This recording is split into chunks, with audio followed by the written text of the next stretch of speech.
Great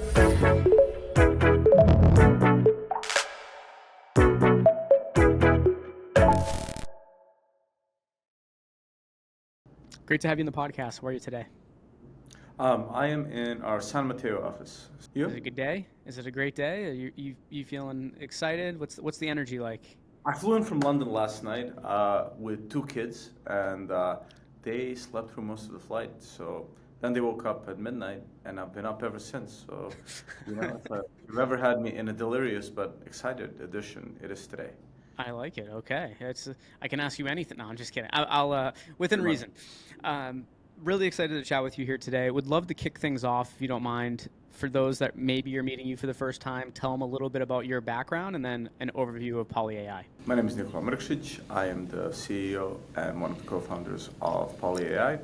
We build voice agents for customer service, and we mostly help very large enterprises do the work of hundreds and sometimes thousands of people using artificial intelligence, mostly in the contact center on tasks like customer service, sales, support, intake, you name it, right? Customers, large customers in hospitality, retail, logistics, things like FedEx, Marriott, Caesars, PG&E, right? Give me an example of a common request that these agents would be able to help with. Yeah, so for instance, you might be calling FedEx about a shipment that's delayed, right? Or you might want to change where it's being delivered to. You might be calling PG&E about an outage, right? You might be calling a casino to make a reservation for a large group, right? So these are all tasks that we automate. Now, especially when you were starting to build this and how things have continued to scale, how top of mind was really latency when these conversations are happening? And also, I guess, how important was it to look into just the overall experience of these interactions? Because I think if you polled everyone today that talks to people on these customer support calls, there's a lot of frustration. So Yeah. how do you eliminate that frustration with these voice agents? Latency is very current right now because as LLMs, became more powerful, hence also slower, right? Not slower, it's just they're big models, so they're not that fast. The use of these things became difficult because of the latency introduced, right? So the previous generations of machine learning used to power voice assistants were faster but less powerful when it comes to reasoning. So latency wasn't always a topic. It goes back and forth. Whenever you jack up the models, you basically get something that's slow, then you have to optimize it. It's temporary, and your second point was about user experience. That's the essential bit, and that's something that I got to learn a lot about as we started scaling and working with customers. Because it's one thing, and my background is I started a deep learning PhD in 2014. I was part of a company that got acquired by Apple to make Siri more conversational, and then I started PolyAI with a kind of a clear focus on these use cases that are about helping large enterprises serve their customers better and really be the best version of themselves in every customer interaction. Because I think that's where the real problem is, right?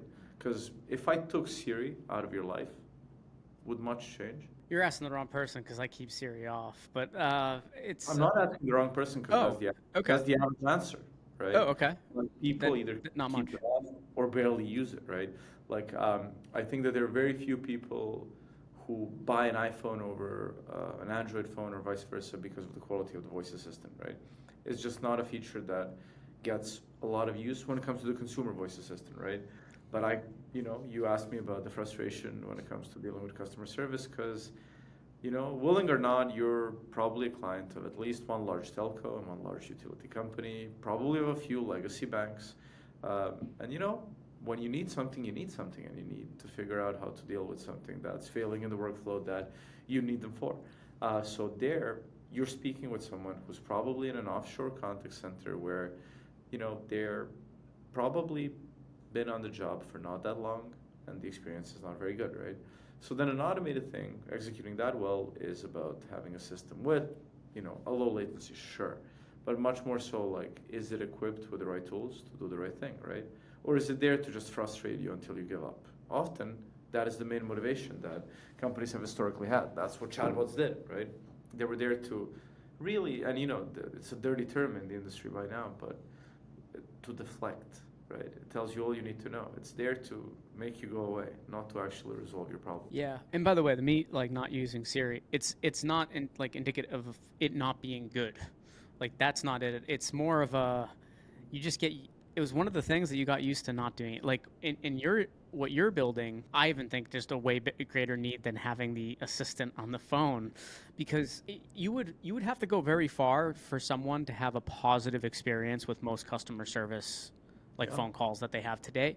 And I would say the bulk of it is they don't like waiting and they don't like not getting an immediate answer when they like a lot of times a lot of the customer service people I talk to, well, for one thing, they're in a different country and there's probably some language barrier and stuff, but I feel like it's almost like prolonging a non-answer until I give up and hang up. And this gives me an answer, based on what's available much more quickly. So let's talk about like the type of information that you often see from the customers that you work with. Like you mentioned some of the requests. Let's say though, like obviously you work with some customers that have a much more like large data set, right, to answer questions. What does that look like? You don't have to go into anything that you shouldn't be sharing, but would love to hear more. Yeah, look, I think that the ability to orchestrate the information in order to have AI, be it like a voice agent or anything else, make a decision on behalf of the business and do something is a frightening thing for these companies, because often when you start working on getting the information together to provide to a voice agent, you realize that you don't have answers to many of these questions, right?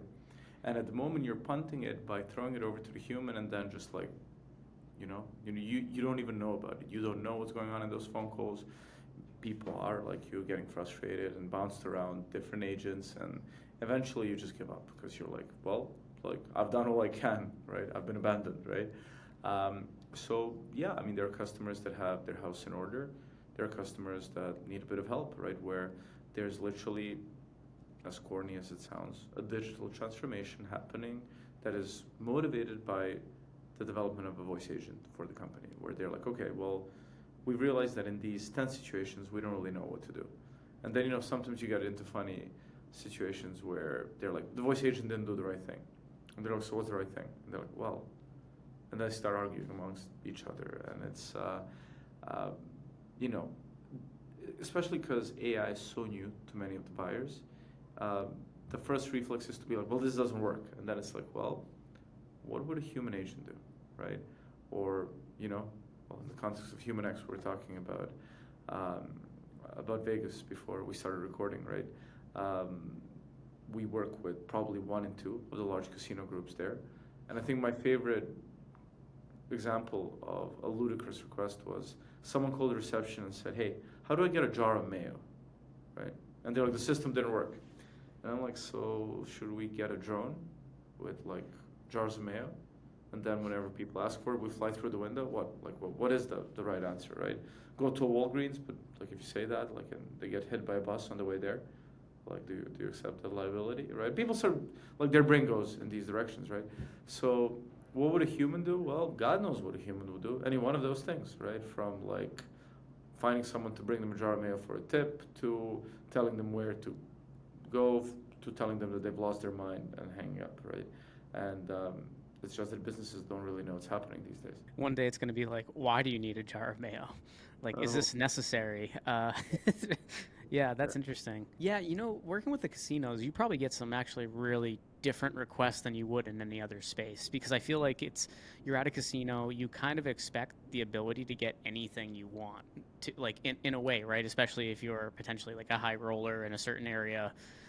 So those must be some interesting requests. I can't share what I've Yeah. seen this call, but there is a lot of very interesting stuff, yes. Funny. Do you ever laugh? Like, obviously you don't have to share it, but are there some that are like comical? Oh, extremely, right? I mean, like, uh, you know, even back when I worked at Apple, the fun fact was that there's a high percentage of interactions with a consumer voice assistant that involve a profanity, right?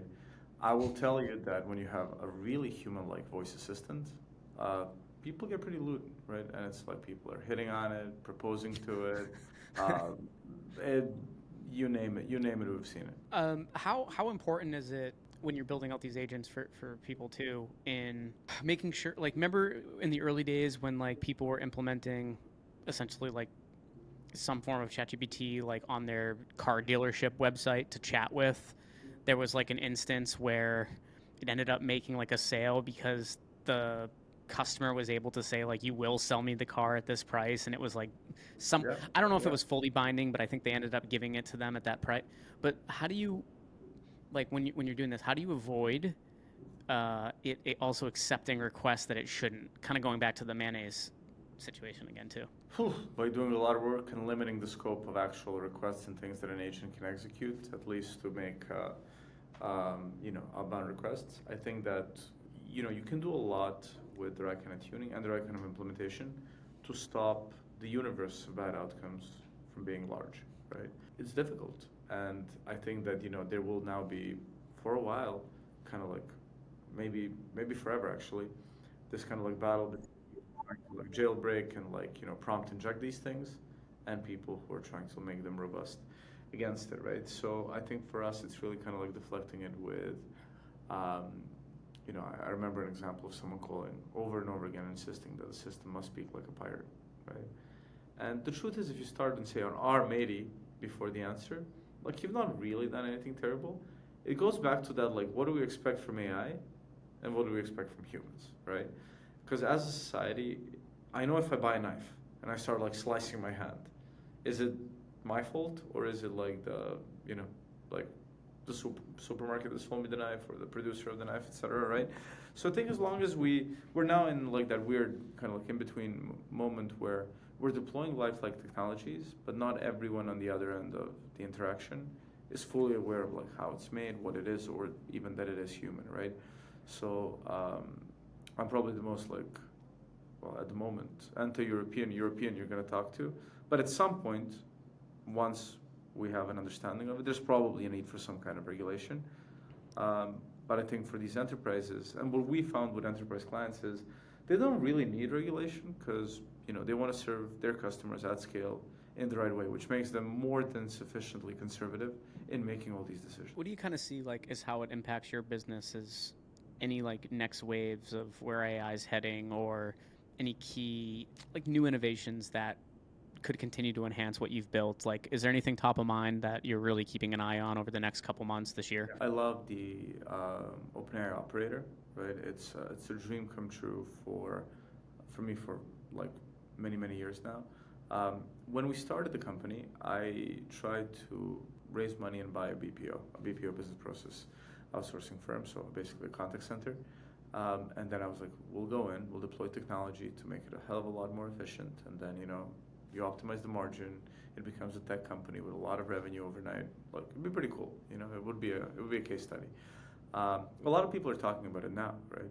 And the thing that was a barrier then, and for now still is that when you start automating, you're really at the mercy of what's behind the customer's tech stack, right? Can you actually, if you're calling a casino to make a reservation, do they have an API for you to call? Because if you don't, you can answer questions all you want, you're not going to make that reservation, right? So think tools that allow the workflow to extend into what is effectively that back office piece, right? And just reuse the tools that are out there now allows us to skip that, software implementation limited digital transformation that's needed to automate 90% of the calls, right? Because we have clients that do 90%, the majority don't, and not because we can't do it on the conversational side, but because the back end is just not there yet, right? So I love the agentic workflows where, we're willing to invest even our own resources and capabilities to definitely help clients, handhold clients through implementing that, but also if need be to, implement that kind of technology ourselves. What really excites you about where the business is heading from here that you can share with us today? The growth, the adoption, right? I mean, we work with a lot of big companies, and with many of them, we've only done like 10-20% of what we can do with them, right? So that kind of like Palantir is a great example of a company that for a while people didn't really understand what it was, and now, well, they're at an all-time high almost of their share price, right? And I think people understood that it's going to actually take real time and real talent working with the client for a very long time to deliver that value, right? And then repackage it into the product. That's how we work with our clients as well, right? We spend a lot of time and a lot of effort, both human and AI, right, on really understanding their problems, what drives their business, and then kind of like almost like a team of consultants coupled with AI implementers and the platform that sits behind all that, right? So, I think that what's really exciting is getting to the point where you're doing the work of 1,000 people on behalf of a company, right?